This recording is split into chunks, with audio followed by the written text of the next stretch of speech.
사사기 말씀을 처음 시작하면서 하나님께서 우리에게 여러 사사들의 모습뿐만 아니라 이 시대를 살아가고 있는 우리의 영적인 상황과 모습이 사사시대의 모습과 참으로 많이 비슷하고 우리가 이것을 통해서 거울을 보듯이 하나님 우리의 삶을 보게 하시고 또 새롭게 결단하게 하시는 기회가 되겠다, 이렇게 기도하는 마음으로 준비하게 됐습니다. 친한 목사님 중에서 부목사님 함께 사역했던 분 중에서 자녀로 인하여서 마음 아파하시던 분이 한 분이 계셨어요. 사춘기의 아이들 항상 그렇지만 말을 잘 안 듣죠. 그리고 사춘기가 굳이 아니어도 아이들이 어렸을 때는 참 개구지고 말을 잘 듣지 않습니다. 엄마 아빠가 몇 번 경고도 하고 눈빛도 주고 찌릿찌릿 이런 사인들을 보내지만 아이들이 알아차리면 좋지만 알아차려도 심지어 그냥 무시하고 자기들이 원하는 뜻대로 하는 경우들이 있죠. 아마 이 목사님도 여러 차례 찌릿찌릿 날려보기도 하고 또 말로 경고도 하고 혼난다 이렇게 얘기도 많이 하셨을 거라고 생각이 들어요. 그러다가 벼르다가 정말 폭풍의 날을 맞게 되었답니다. 이 아이를 정말 아주 꼭 이 버릇을 고쳐줘야겠다. 그래서 엄청 혼내줬다는 거예요. 그러면 안 된다. 그래서 정말 혼내주고 막 그렇게 했는데 본인 생각에도 좀 심했다 이런 생각이 들었을 수도 있었을 것 같아요. 이렇게 심하게 하고 나서 어느 날 이렇게 며칠이 지나고 나서 달력을 이렇게 보니까 달력에 동그라미가 이렇게 쳐져 있더래요. 그리고 그 동그라미 쳐져 있었던 날이 뭐냐면 본인이 자기 그 아이를 혼냈을 그날 동그라미가 이렇게 쳐져 있더래요. 그리고 거기에 글씨로 이렇게 쓰여 있더랍니다. 악마의 날, 이렇게 악마의 날 이렇게 쓰여 있었대요. 그걸 보고 본인이 굉장히 많이 회개하게 되더라고. 자기가 이렇게 했는데 거기에 써놓고 나니까 악마의 날 이렇게 쓰여져 있더라는 거죠. 그리고 그분이 본인에게 있었던 여러 일들을 나누기 시작했는데 저는 그냥 단순한 에피소드지만 달력에 동그라미 하나만 남아도 이거 영원토록 지워지지 않는 약속이 되고 기록이 되죠. 역사는 남습니다. 역사는 남아요. 사사기가 우리에게 주는 교훈이 역사로 남아서 우리에게 똑같은 관점과 시선을 줍니다. 역사마다 역사를 바라보는 사관이라고 해서 관점이 있지만 우리가 그런 사관을 먼저 다루기 전에 사사기 말씀은 정말 너무 황당할 만큼 아주 그냥 가감 없이 그냥 이스라엘 백성들의 모습을 그냥 보여줘요. 우상 숭배를 했으면 그냥 우상 숭배를 한 거고, 저들이 음란한 행동을 했으면 그냥 음란한 행동을 한 거고, 이게 어떻게 설명이 안 될 만큼의 사건과 일들도 그냥 아무 필터링 없이 아무 가감 없이 그냥 다 실어놨습니다. 역사서이기 때문에 그렇죠. 그런데 그 역사서로서 우리에게 이야기할 때 오히려 그렇게 아주 무덤덤하지만 이스라엘 백성들에게 있었던 여러 일들을 그냥 적나라하게 써놓은 것들이 오히려 우리 삶이 지금서부터 그것이 한 3,000년 혹은 4,000년 전의 이야기여도 굉장히 많이 공감이 되는 경우들이 많이 있더라고요. 요즘도 별반 다르지 않다. 요즘 세상은 더 막장인 것이 더 많다라는 생각이 들 정도로 생각이 들거든요. 근데 하나님께서 이런 사사기를 통해서 우리에게 거울처럼 우리의 지금 모습을 하나님의 말씀 앞에 하나님이 또한 어떻게 그들을 대하시고 말씀하셨는지를 보여주시는 그런 통로로 사사기를 쓰신다는 생각을 하게 됐어요. 그런 의미에서 사사기는 예수님을 처음 믿고 믿음 생활을 처음 시작하는 사람들에게 대해서 적용하기보다는 출애굽 사건도 경험했고 광야 생활도 해봤고 어느 정도 하나님께서 하시는 그런 말씀에 의지해서 승리도 해봤고 여호수아 따라서 땅도 점령해 보고 하나님께서 해도 한번 멈춰주시고 이런 일들을 경험했던 믿음의 생활을 해왔던 사람들에게 오히려 더 생생한 우리의 영적인 실상과 모습을 보여주는 역할을 한다라는 생각을 하게 됐습니다. 이 사사기는 내용상 여호수아서랑 이어지게 되는데 여호수아서와 사사기의 차이를 굳이 본다면 여호수아서는 이스라엘 백성이 약속의 땅 가나안을 점령하는 이야기라고 한다면 사사기는 그렇게 점령한 이스라엘 땅을 여호수아서에서 분배하는데 지파별로 분배하는데 이 지파별로 분배된 각 지파가 그 땅을 소유하는 과정들이 나와 있어요.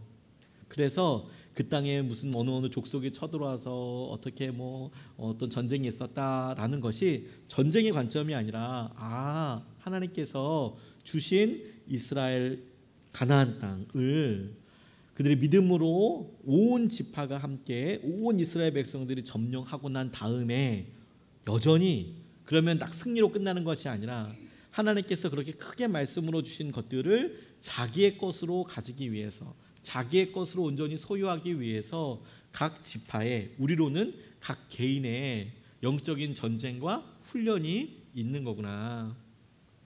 큰 공동체로서 하나님께서 우리를 승리를 경험하게 하시지만 다시 그렇게 하나님께서 약속처럼 주신 이 가나안 땅을 정말로 나의 소유, 내가 경작하고 내가 먹을 수 있는 땅으로 하기 위해서는 각 지파의 고군 분투, 믿음의 분투, 우리에게 있어서는 개인의 믿음의 분투가 있어야 이것이 우리 땅이 되고 우리가 하나님께서 하시는 은혜를 누리게 되는 거구나, 완전히 소유하게 되는 것이구나. 사사기를 이런 관점에서 보고 좀 같이 나아갈 수 있으면 좋겠습니다. 그런 의미에서 오늘 본문 말씀을 보다가 저는 이곳의 법칙에 대해서 생각하게 됐어요. 오늘 단순하게 유다 사람들이 쳐들어가서 그냥 그것을 점령해서 이겼다라는 이런 싸움 자체를 하나님께서 은혜의 법칙으로 이스라엘 백성들을 이끌어 가시는 반면에 사람들에게는 삶의 법칙이라고 표현을 했지만 자기의 습관, 세상 사람들이 그렇게 하는 바, 세상의 지혜 뭐 이런 걸 통칭해서 그냥 삶의 법칙이라고 저는 그냥 말을 붙여보았지만 하나님의 뜻이 아닌, 하나님의 계획이 아닌 자기의 계획대로 하는, 자기의 삶의 법칙대로 가는 이 두 가지가 동시에 섞여서 나온다는 생각을 하게 됐어요. 하나님께서 첫 번째로 이 사사기를 통해서 제게 주목하게 하신 것이 무엇이냐면 하나님의 법칙에 대해서 다시 한번 생각하게 해주셨습니다. 하나님의 법칙이 어렵지 않습니다. 구하면 응답해 주신다는 거예요. 구하면. 그리고 맡기면 책임져 주신다. 단순하죠. 구하면 하나님께서 응답해 주시고, 맡기면 하나님 완전히 의지하면 책임져 주시더라. 오늘 1절과 2절 말씀을 보면 여호수아가 죽은 뒤에 이스라엘 자손이 주님께 여쭈었다. 우리 가운데 어느 지파가 먼저 올라가서 가나안 사람과 싸워야 합니까? 주님께서 대답하셨다. 유다 지파가 먼저 올라가거라. 내가 그 땅을 유다 지파의 손에 넘겨주었다 라고 말씀하십니다. 여기서 주목한 게 뭐냐면 여호수아가 죽었다라는 표현입니다. 여호수아가 죽었다. 여호수아가 죽었다. 그리고 우리가 사사기에서 나오는 유명한 사사들이 나올 텐데 지금 이 사건은 유명한 사사들도 나오기 전이고 여호수아가 죽었던 때를 말하고 있는 거죠. 그러면 지금 이렇게 여호수아 없고 그리고 후대에 사사가 없는 이 상태에서 하나님께 물었던 사람은 누굴까요? 성경에는 나와 있지 않지만 우리가 생각하기에 여호수아처럼 강력한 군대 장관이나 사사처럼 사람들의 지지를 받고 있었던 사람일 수도 있고 아닐 수도 있고 무명의 어떤 사람이 있겠죠. 그리고 적어도 그들 가운데 어떤 이름은 밝혀져 있지 않지만 그들을 대표하는 어떤 사람이라고 우리가 추측할 수 있습니다. 근데 이것이 제게 어떤 의미로 다가오게 됐냐면 그 전만 해도 하나님께서 모세와 같이, 여호수아와 같이, 아론과 같이 하나님께서 놀라운 주의 사람을 세우시고 그들에게 말씀하셨다면 하나님께서 이 사사기에서는 누군지 이름도 나와 있지 않는 사람이 전쟁을 어떻게 할까요? 라고 물었어요. 이렇게 물은 이유도 여호수아가 없기 때문이었죠. 여호수아가 없으니 하나님께 묻게 됐습니다. 근데 하나님께서는 그 질문에 대답하셨다라는 거예요. 유다가 먼저 올라가라 라고 이야기하셨다는 거죠. 이스라엘 백성들이 여호수아 없어지고 나니까 직접 하나님께 묻게 되었고 하나님께서도 그 물음의 질문에 여호수아에게 대답하시듯 모세에게 대답하시듯 직접 대답하셨다. 이게 놀랍지 않습니까? 우리가 사람들을 보고 아주 뛰어난 지도자나 혹은 목회자나 혹은 장로님이나 그런 사람들이 보여주는 리더십이 우리에게 안심이 될 때가 있어요. 따라가다 보면. 그런데 그런 사람이 갑자기 없어졌을 때 그냥 그게 좌절과 낙담이 아니라 이스라엘 백성들에게 있어서는 하나님이 직접 질문을 듣고 대답하시는 그런 계기가 되었다. 하나님께서는 자격이나 이런 것이 아니라 은혜로 당신에게 나오는 사람들을 붙잡아 주실 뿐만 아니라 어떻게 할까요? 유다가 먼저 가라. 이렇게 이야기하고 계세요. 당신의 은혜의 법칙대로 은혜를 구하는 사람들에게 은혜를 베풀어 주시는 하나님이십니다. 사사기 시대에 하나님께서 얼마나 놀랍게 응답하셨는지 몰라요.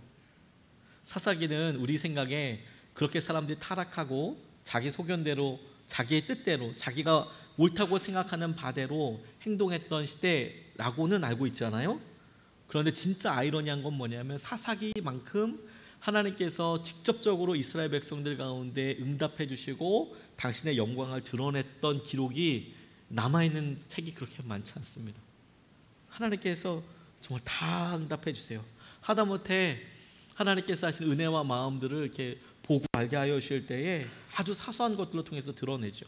그 가장 중요한 증거가 사사입니다.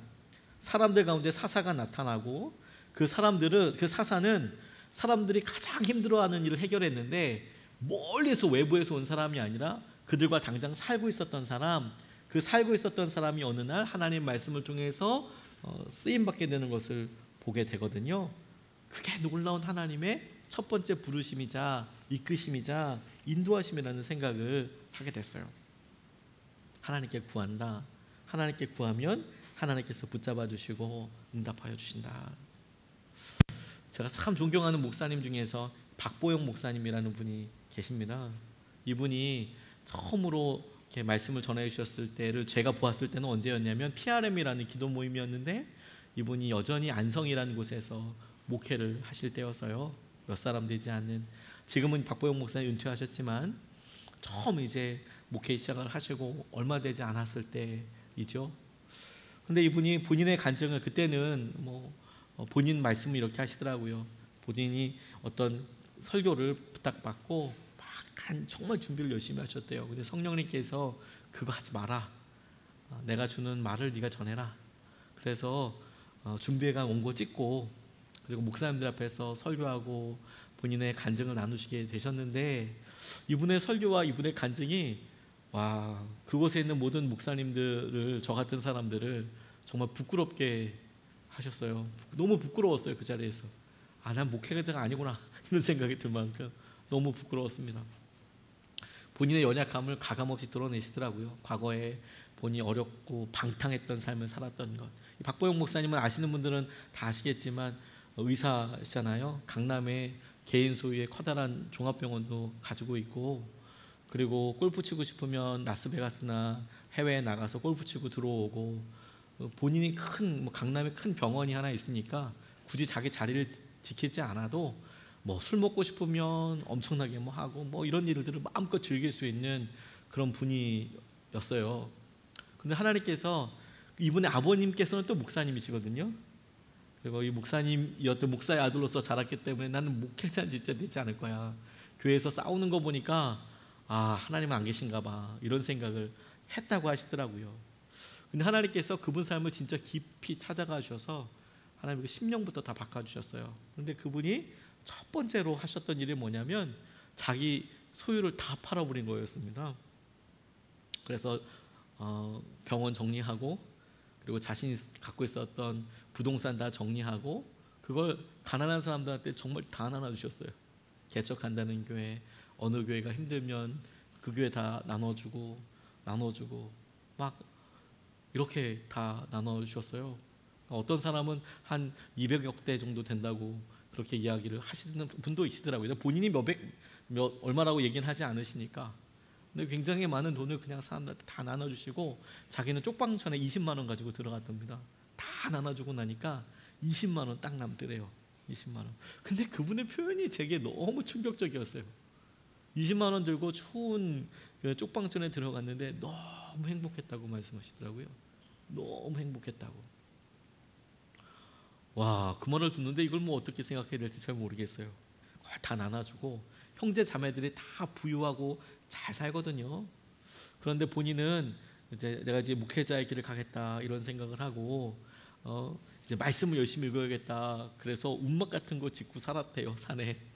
그래서 아무 난방 시설이 없으니까 거기서 막 덜덜덜 떨면서 지내고, 심지어 쌀 이렇게 있어도 쌀을 조리할 수 있는 아무것도 없으니까 그 생쌀을 불려서 혹은 생쌀을 씹어가면서 이렇게 말씀을 보셨더라고. 그런데 이분이 흘러서 안성이라는 곳에서 목회를 하기 시작하셨는데 거기에 아무도 성도가 오지 않더래요.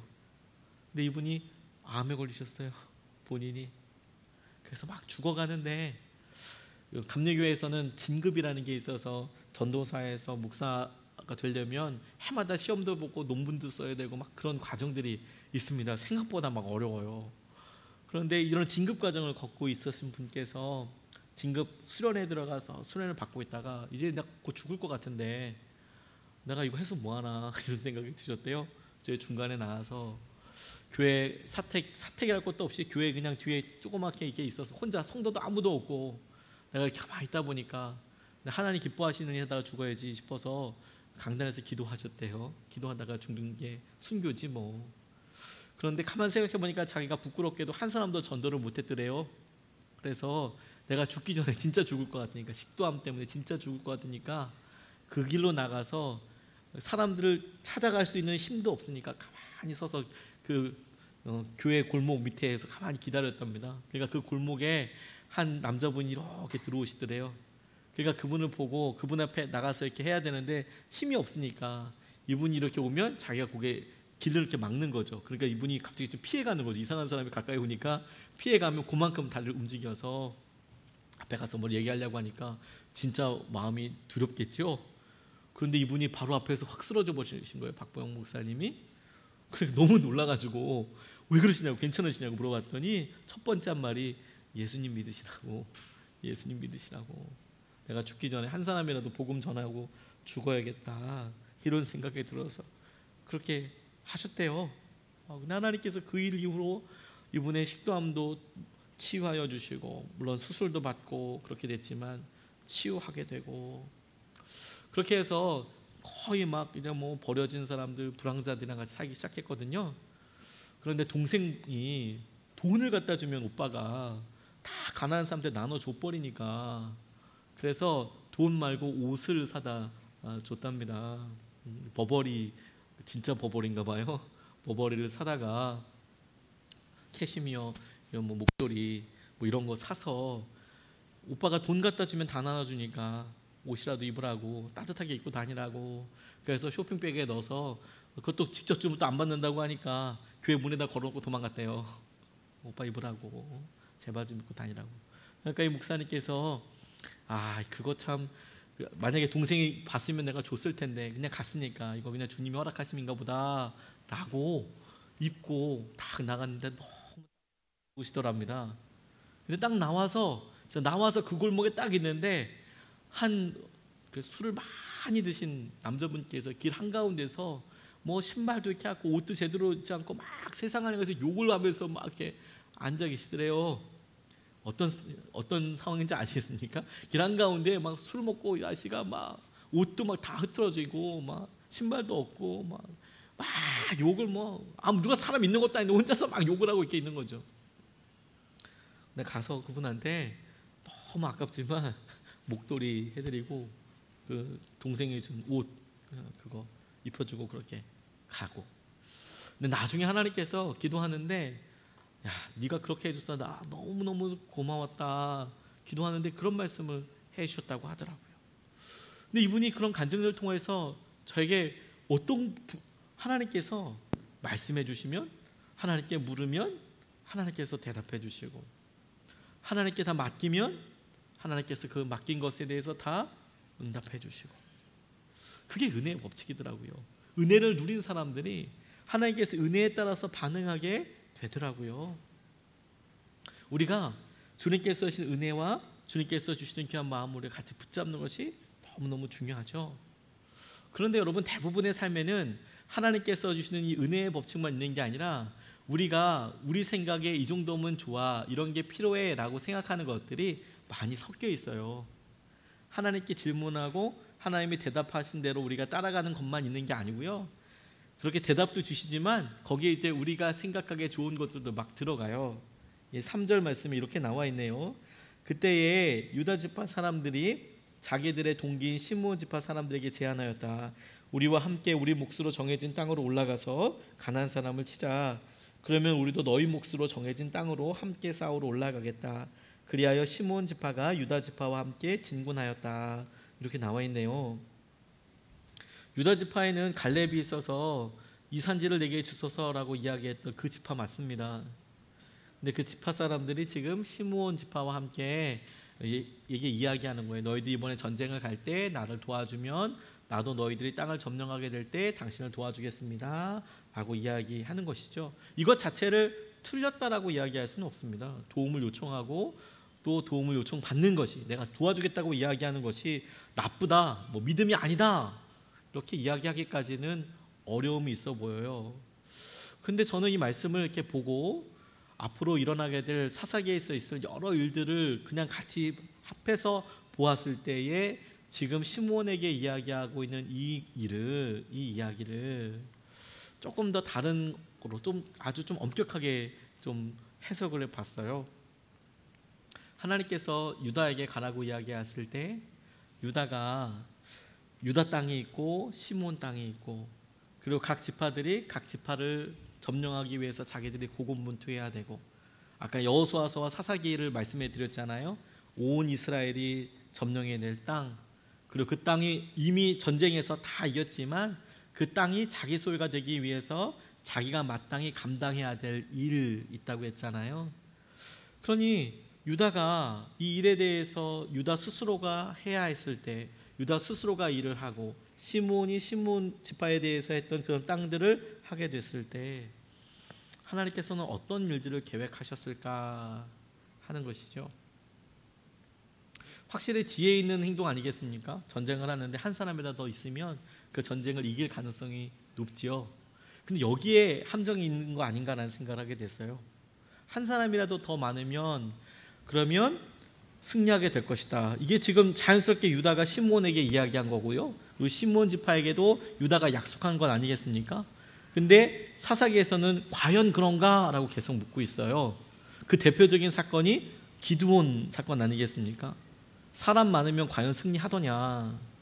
사람 많아서 승리하는 게 내가 원하던 전쟁이더냐? 이게 하나님께서 하나님의 말씀을 따라서 순종하고 하나님의 백성을 이끌어 가실 때에 사사기에서 하나님께서 말씀하신 중요한 주제 중에 한 가지거든요.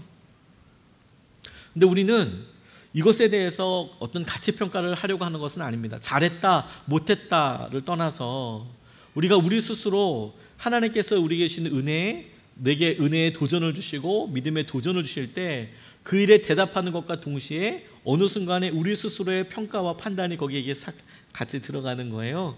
그래서 이것도 같이 하면 좋겠네, 이렇게 할 수 있으면 좋겠네. 그래서 시간이 지난 다음에 어느 것이 하나님께서 하신 일인지 잘 모르는 거예요. 그래서 지금 이 사람들이 유다 지파와 시므온 지파가 함께 가서 그 땅을 점령했어, 자연스럽게 사사기는 넘어가고 있지만 지나고 난 다음에 유다 지파나 시므온 지파나 하나님께서 말씀하시고 그 말씀에 순종했더니 하나님께서 아도니베섹을 이기게 해주시고 이 땅을 내가 점령했어, 이렇게 생각할 수 있는 거와 하나님께서 말씀하셔서 우리가 함께 많은 사람들이 가서 이겼어 라고 해석할 수 있는 여지가 여전히 남게 되는 거죠. 저는 아쉽다는 생각이 들었어요. 하나님께서 우리에게 더불어 함께해서 연합해서 하게 될 때가 있지만 어떤 때는 하나님께서 우리 각 개인을 주님께서 하시는 말씀의 끝에 세우실 때도 있더라고요. 아무도 도와주지 못하고 하나님 말씀하신 것에 따라서 우리가 묵묵히 순종해야 될 때가 있더라고요.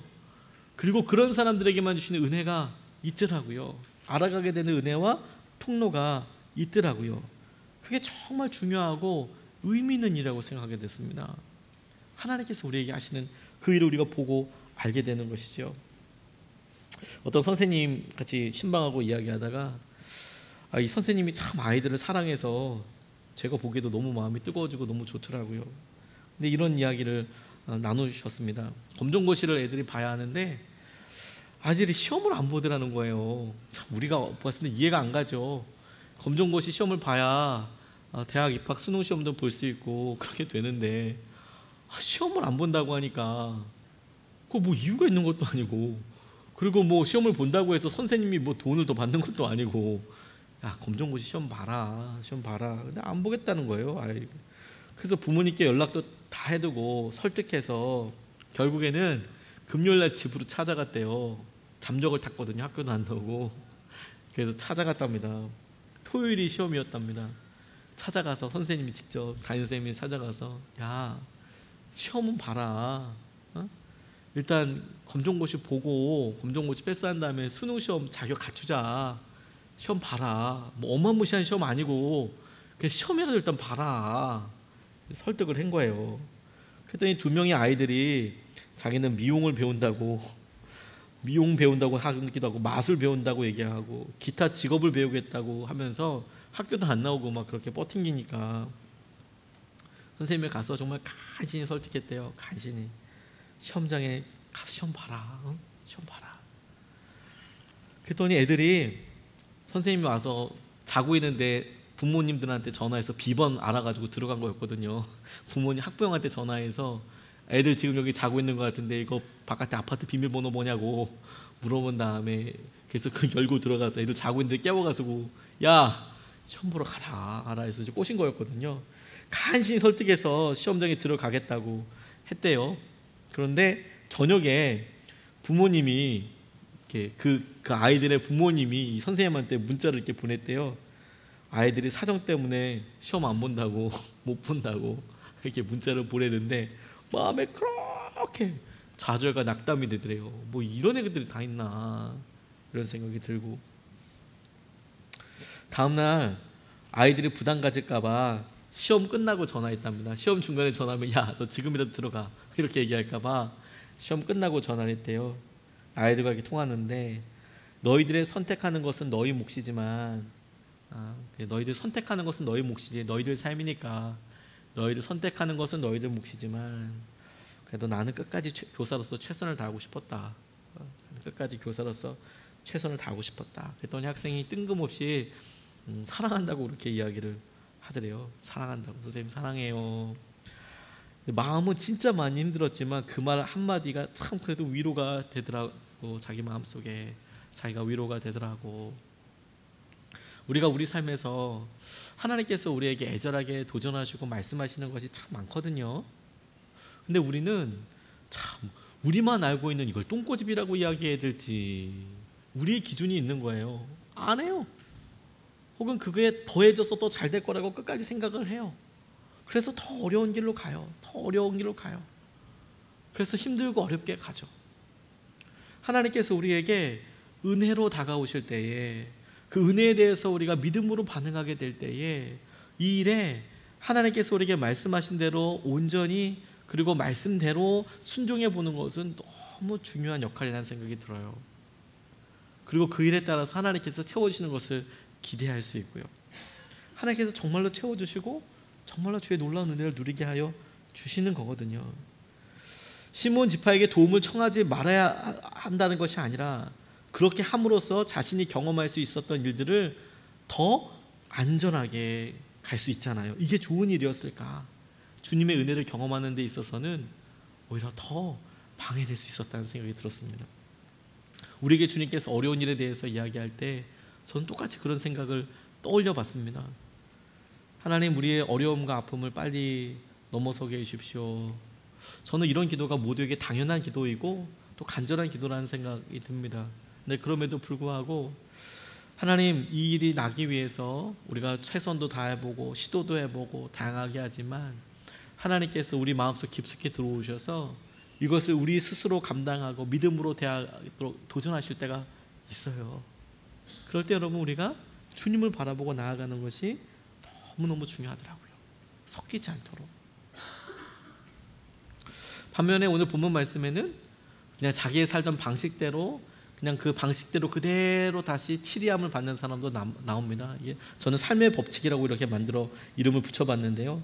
6절서부터 7절 말씀을 보면 그들이 도망치는 아도니베섹을 뒤쫓아가서 사로잡아 그의 엄지손가락과 엄지발가락을 잘라버렸다. 그러자 아도니베섹은 내가 70명이나 되는 왕들의 엄지손가락과 엄지발가락을 잘라내고 나의 식탁 밑에서 부스러기를 주어서 먹게 하였더니 하나님이 내가 한 그대로 나에게 갚으시는구나 하고 탄식하였다. 그는 예루살렘으로 끌려가서 거기에서 죽었다라고 이렇게 이야기하고 있습니다. 아도니베섹이 하나님을 알았던 것 같지는 않습니다. 이야기는 하지만 하나님을 믿었던 것 같지는 않습니다. 아도니베섹이 스스로 이야기하고 있는 것을 보면 이 사람은 당시에 그 지역을 다스리고 있었던 패자, 다스리고 있었던 강력한 군주라고 해도 과언이 아닐 만큼의 70명이나 되는 왕을 전쟁에서 이겼다는 거 아니겠습니까? 그러니까 70명과 전쟁을 해서 그 왕들의 엄지손가락과 엄지발가락을 잘라버렸다. 그러면 힘을 쓸 수가 없거든요. 달릴 수도 없어요. 장애인이 되는 것이죠. 엄지손가락이 엄지발가락이 가장 커다란 힘을 받는 점 중에 한 가지이니까요. 근데 그렇게 만들어서 자기의 승리를 그냥 기념하는 그런 잔혹한 짓을 했다는 겁니다. 근데 그랬는데 이제 유다 사람들에게 잡혀서 자기가 이제 그런 꼴을 당하니까 내가 했던 대로 나에게 똑같이 이런 일이 있게 되는구나 라고 그가 말하고 있는 거예요. 세상의 법칙은 그냥 우리가 한 대로 가감없이 그대로 우리에게 돌아온다 이야기를 해요. 그리고 이건 어느 정도 사실인 것 같습니다. 은혜 없이 우리가 심지 않은 것에서 은혜를 거두고 하나님께서 우리에게 베풀어 주시는 것이 아니라 우리가 한 대로 그대로 마치 복수받는 것처럼 그대로 당하고 아프고 어려운 일들을 겪게 돼요. 그런 일들이 우리에게 있더라고요. 능력과 실력으로만 승리할 때는 이게 당연한 거라고 생각을 해요. 하나님이 어떤 은혜를 우리에게 주시는지 잘 생각하지 않고요. 그래서 자기 능력으로만 살아가려고 합니다. 근데 여러분, 여기에 함정이 있더라고요. 여기에 우리가 그렇게 능력이나 우리의 실력으로 승승장구해 가는 것처럼 보일 때는 그게 좋아 보이지만, 근데 우리가 똑같이 그런 일들로 당하게 될 때는 진짜 비참하고 어렵고 낙담이 되는 거거든요. 근데 누구나 다 삶의 피크가 있으면 반드시 내려가지 않습니까? 어려움과 낙담을 경험하게 돼요. 인도의 시인 타고르가 이런 이야기 하나를 적어서 이야기를 했는데요. 한 마을에 어떤 거지가 있었답니다. 어느 날 어느 멋진 꿈을 꾸는 것처럼 저 멀리서 황금마차 하나가 다가오더래요. 근데 황금마차에 왕이 타고 있었는데 이 거지가 왕에게 부자가 되려고 간청을 했대요. 그가 그야말로 평생 한번 만날까 말까 한 절호의 기회라고 생각해서 왕을 붙잡았던 것인데, 근데 마차가 진짜 거지 앞에 멈추더니 왕이 미소를 지으면서 마차에 내려와서 이렇게 이야기했다는 거예요. 왕이 그의 빈손을 거지에게 내밀면서 이렇게 물었답니다. 너는 내게 무엇을 줄 것이냐? 이렇게 물어보더래요. 너는 내게 뭘 줄 거냐? 무슨 말인지 몰라 어리둥절해 하면서 거지가 그의 가방에서 옥수수 하나를 꺼내서 딱 한 개, 정말 작은 것을 이렇게 줬대요. 왕이 내게 지금 장난하고 있는 건가 이런 생각이 들었나 봐요. 그래서 천천히 옥수수 하나를 왕의 손바닥에 이렇게 올려놨더니 그날 저녁에 거지가 빈 가방을 마루에 올려놓았다 깜짝 놀라고 말았답니다. 그의 가방에 순금 딱 한 알이 이렇게 들어있더라는 거예요. 순금 딱 한 알이, 딱 정말 딱 한 개, 정말 작은 거, 옥수수알 크기만한 거, 그거 하나 딱 들어있더래요. 그리고 정말 서럽게 울기를, 내 소유를 전부 바쳤다면 얼마나 좋았을까 하는 생각을 하게 되었다고요. 우리가 우리 삶에 성실과 열심히, 그래 성실과 열심으로 하나님께서 성실과 열심으로 해서 다른 사람들 이런 일들을 다 하는 것이 당연하지. 근데 여러분, 그것을 넘어서는 은혜의 법칙이 있어요. 은혜의 법칙이. 그 은혜가 우리를 분명히 붙잡게 하시는 거거든요. 그리고 이런 세상을 살아갈 때 만약에 이렇게 삶에 우리가 심은 대로 거두는 것이 우리 삶에 아주 작고 자주 겪게 되는 일이라면, 그러면 정말 놀라운 은혜, 이것이 선순환 되도록 심고, 그리고 이것이 좋은 곳으로 심도록 노력해야 된다는 거예요. 삶의 법칙이 그러하다면. 제가 그 추상미 씨라는 분의 강의를 보게 됐는데, 그분이 자기가 찍었던 영화에 대해서 이야기하셨어요. 이 추상미 씨의 아버님은 추송 씨라고 유명한 배우셨습니다. 영화 배우, 좀 오래되신. 그런데 이분이 사시셨대요. 사시. 고등학교 졸업한 다음에 교정 수술을 받고 나서 이제 사시가 이제 정상으로 수술을 받으면 할 수 있었는데 너무 어려웠기 때문에 어렸을 때에는 사시 교정 수술을 받지 못하셨대요. 그런데 한참 예민할 때 다 지나고 난 거죠. 뭐 초등학교, 중학교, 고등학교 제일 중요할 때에 본인이 사시라는 것 때문에 놀림을 그렇게 많이 당하셨대요. 놀림을 너무 많이 당하고, 그러다 보니까 왕따 당하고, 그러니까 영화에 빠져서 살았답니다. 무성영화 시절에 교과서 표지만 놓아두고 다 팔아서 조조 영화서부터 보기 시작했대요. 조조 영화서부터 나가서 안 나오는 거 들어가서 상처가 이렇게 막 있으니까 친구들한테 이렇게 하는 것보다는 막 이야기하고 막 그리고 그 영화의 세계에 빠지다 보니까 뭐가 좋았냐면 자기가 현실에서는 나는 추남 배우 추남이고 아무도 나 알아주지 않지만 자기 상상 속에서는 자기가 배우도 되고 왕도 되고 장군도 되고 막 그러니까 영화에 더 깊이 빠져들게 됐답니다. 그래서 중앙대학교 1회 연극영화과 1회에 입학하게 되셨대요. 사시 때문에 왕따 당하고 나서 자기 혼자의 공상세계 상상세계를 가다가 이제 이야기꾼이 되셨대요. 이야기꾼. 자기의 상처가 오히려 이야기꾼이 되게 하는 것이죠. 자기의 상처가 오히려 더 자기의 이런 일들에서 긍정적으로 발휘하게 되는 것이죠. 근데 이와 비슷한 일을 추상미 씨도 경험하게 됐답니다. 산후우울증을 겪어서 너무 힘든 시기를 겪고 있는데 사진 그 영화나 뭐 영화하는 친구를 이렇게 찾아갔다가 아주 안타까운 혹은 흥미있는 이야기를 듣게 됐어요. 그게 뭐냐면 폴란드 선생님과 관련된 이야기, 북한 전쟁 고아에 관련된 이야기를 듣게 된 겁니다. 실제로 있었던 일이에요. 2차 대전의 아픔을 경험했는데 이 폴란드 사람들이 이제 51년서부터 59년까지 당시에 6.25 전쟁에 통해서 전쟁 고아들이 많이 있지 않았습니까? 그 전쟁 고아들을 이 8년 동안 51년서부터 59년까지 폴란드에 북한이 위탁 교육을 했다는 거예요. 그때만 해도 같이 이제 공산주의 나라였기 때문에 사회주의 국가였기 때문에 위탁 교육을 했다는 거예요. 위탁 교육. 그리고 폴란드가 그것을 받았어요. 그 이야기를 듣고 이제 팀을 꾸려서 폴란드에 가서 인터뷰도 하고 어떤 일이 있었는지를 알아보려고 하는데 마침 팀으로 이송이라는 탈북 청년 한 명도 같이 가서 현지 답사를 가게 됐답니다. 다큐멘터리를 찍으러 간 거예요. 폴란드 65년 전에 돌려보냈던 북한 아이들이 이렇게 이야기를 이렇게 하는데 그런 이야기를 꺼내니까 이 폴란드에서 그때 당시에 선생님부터 이제 할아버지 할머니가 됐을 거 아니에요? 근데 이 북한 어린 아이들 이야기하니까 눈물을 펑펑 흘리시더래요. 그리고 아이들 이름도 다 기억하고 있고 그리고 아이들이 불렀던 북한 노래를 2절까지 기억하고 있더래요. 1절도 아니고 2절까지 다 기억하고 있더래요. 사실 그때는 국가 간에 체결된 의무 같은 거였거든요. 이분들은 그냥 국가 대 국가가 북한이 어려운 시기고 같은 사회주의 국가니까 우리가 고아들을 1,500명 보낼게.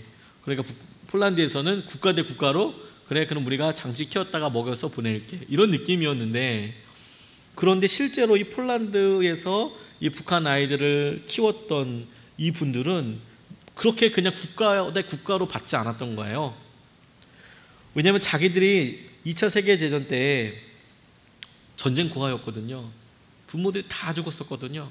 2차 전 때. 그러니까 아이들이 그렇게 그냥 다 기가 죽어서 이 완전히 그냥 다 왔는데 그게 자기들 모습처럼 이렇게 보였던 거예요.